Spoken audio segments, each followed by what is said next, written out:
Ni maamuzi gani ambayo uliwahi kuyafanya katika maisha yako mpaka leo hujawahi kuyajutia? Quitting my job or early retirement.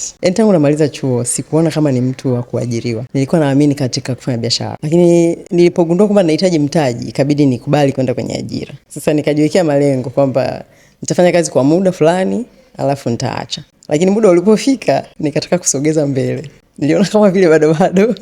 Lakini nikalazimika kuchukua maamuzi magumu. Haikuwa rahisi kwa sababu ya wakati. Kuacha kazi kwanza kumenitransform mimi mwenyewe. Nimekuwa mtu mwingine. Nimekuwa mtu ambaye sikumjua kama nina huyo mtu ndani. Changamoto zimekuwa mwalimu wa nidhamu, zimenibadilisha. Yaani mtu niliye sasa hivi lakini nampenda, na kikubwa uhuru wa muda. Kufanya vitu kwa wakati, yaani unachagua nifanye au nisifanye. Ushauri wako ni nini hasa pale ambapo mtu anademadema kufanya maamuzi? Kama ndani yako unaona huu ndio wakati sahihi, go for it. Kama una familia, waandalie familia kwa sehemu. Angalau miezi 3, miezi 6, lakini jipange kisaikolojia kwamba kuna hurdles na hustles hapa mwanzoni. Nilijiandaa, ninamaanisha kukosa mafuta ya kupaka. Na nilijiandaa kulala na njaa. Lakini it was a little bit intense. Ilienda beyond that one.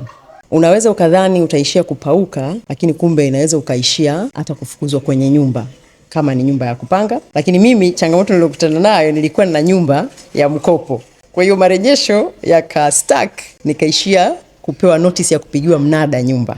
Mahesabu yangu yalikuwa kwamba pension yangu itanisaidia kurecover mkopo wa nyumba. Lakini nikizungumza awamu ya 5, unaelewa kwamba mzee baba alikata watu wa early retirement kuchukua pension. Kulikuwa na mabadiliko ya kisera kwenye swala zima la early retirement withdrawal ya pension. Ni hali ambayo sikuitarajia, na sikujua kama nyumba yangu ilikuwa imeuteka moyo wangu, kwa sababu niliona kabisa inaondoka na mimi.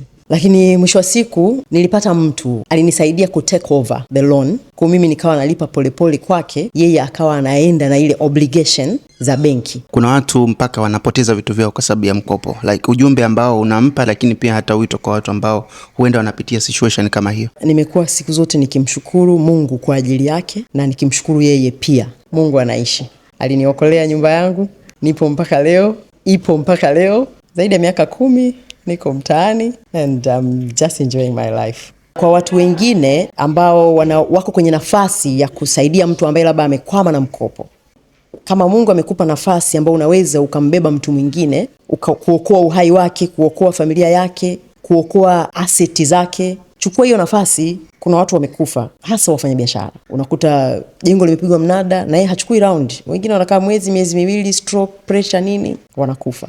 Lakini kama kuna watu kwenye jamii wana uwezo wa ku take over, yani mimi niombe wajifunze kwa huyu ambaye alichukua wa kwangu, kwa sababu hakuokoa tu nyumba, aliokoa maisha yangu. Unaweza kuniambia jina lako nani? Naitwa Sara Ngonyani.